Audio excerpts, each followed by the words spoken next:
اگلا سوال حضرت شامل کرتے ہیں، محمد اصغر ہیں لاہور سے. یہ کہتے ہیں کہ ہر انسان مرنے سے خوف محسوس کرتا ہے، کیا ایسی صورت ہے کہ یہ خوف ختم ہو جائے اور جب بھی موت آئے تو فیملی کی محبت اور دیگر باتیں بے معنی ہو کر رہ جائیں؟ میرے بیٹے، فیملی سے محبت فطری ہے، مرنے کے بعد بھی رہتی ہے، اچھا، برزخ میں بھی رہتی، آخرت میں بھی رہے گی. ایک فطری چیز ہے تو انسان کے ساتھ رہتی ہے. جانور میں تب تک ہوتی ہے جب تک اس نے بچے پالنے، پھر وہ بے نیاز ہو جاتے ہیں، مرے جیے، نہ وہ اسے پوچھتے ہیں نہ وہ ان کو پوچھتے ہیں. انسان کی فطرت میں ہے یہ ہمیشہ رہتی ہے. یہ نہیں، موت کا ڈر نکل جاتا ہے جب آپ کا تعلق اللہ سے ہو جائے. بے شک، بالکل صحیح. پھر موت صرف ایک پردہ ہے اس زندگی اور اس زندگی کے درمیان. وہ زندگی بہت خوبصورت، بہت بہترین، بہت آرام دہ اور بے مثال ہے. تو جب موت کے دروازے سے آگے قدم رکھتے تو کہتے میں تو وہاں بڑا مشکل میں تھا، یہاں تو مزے ہیں. سبحان اللہ، سبحان اللہ. اگر دنیا میں یہ کیفیت حاصل ہو جائے، یہ یقین نصیب ہو جائے کہ مر کر مجھے اور آزادی اور آسانی اور آسائشیں ہوں گی تو ڈر نکل جاتا. بے شک، بے شک. ڈر صرف اللہ کریم کی ناراضگی کا ہونا چاہیے. اللہ ناراض نہ ہو، ایسی غلطی نہ کرو. ڈرنا خود سے چاہیے. بالکل صحیح. ہمیشہ یہ جو کہتے ہیں نا اللہ سے ڈرو، جملہ غلط ہے. خود سے ڈرو، کہیں اللہ کو ناراض نہ کر بیٹھو. بالکل صحیح.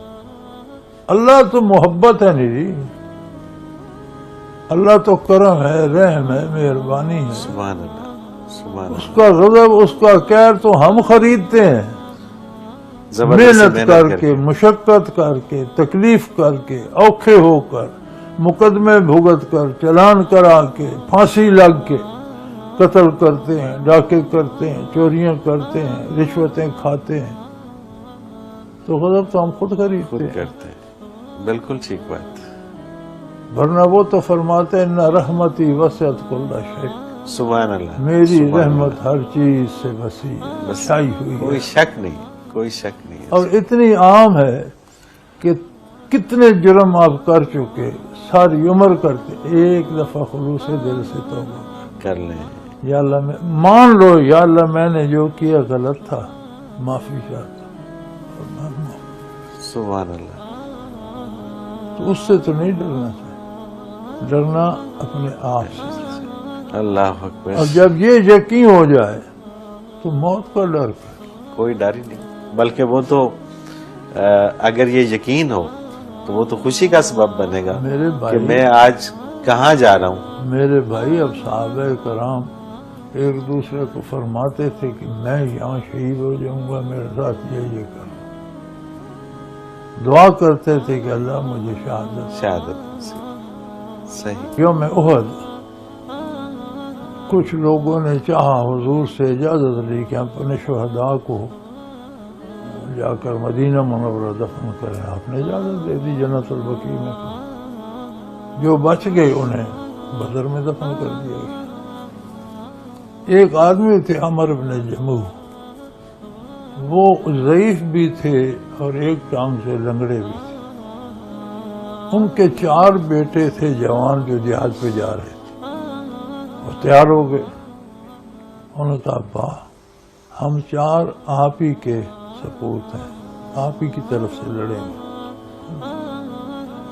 وہ الگ بات ہے، میں چاہتا ہوں کہ اس لنگڑی ٹانگ کو جنت میں گھسیٹوں.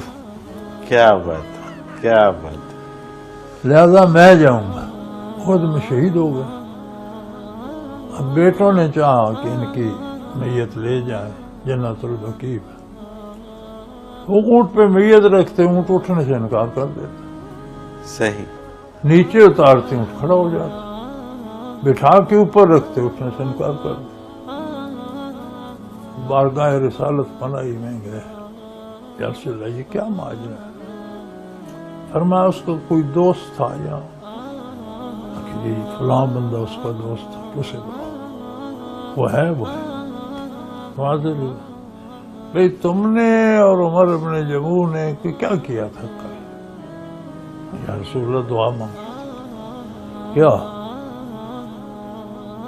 ہم دونوں نے کہا کہ میں نے کہا میں دعا مانگتا ہوں، آپ آمین کہو، آپ دعا مانگیں میں آمین کہوں۔ میں نے دعا مانگی کہ یا اللہ ہم فتح یاب ہوں اور میں مشرکین مکہ کا مال غنیمت لوٹ کر لاؤں اور بیت المال میں جمع کراؤں۔ انہوں نے آمین کہی۔ پھر انہوں نے دعا کی کہ یا اللہ میں شہید ہو جاؤں اور یہیں ویرانے میں احد میں دفن ہو جاؤں اور قیامت کو یہاں سے اٹھوں۔ تو میں نے آمین کہی، وہ شہید ہو گئے، میں فاتح ہو گیا۔ تو حضور نے فرمایا اس کی میت نہیں جائے گی، اسے یہی دفن سبحان کر۔ اللہ، بے شک۔ تو موت تو مانگتے تھے تھے، پر وہ مانگتے ہیں جنہیں پتہ ہو کہ آگے کچھ ہے، اور جنہیں وہ یقین ہوتا ہے کہ میں اس لنگڑی ٹانگ کو وہاں گھسیٹوں گا۔ یہ یقین کی حد ہے نا جی کہ میں نے واقعی یار میں نے زندگی بھر اسے زمین پہ گھسیٹا، میں لنگڑی ٹانگ کو جنت میں گھسیٹ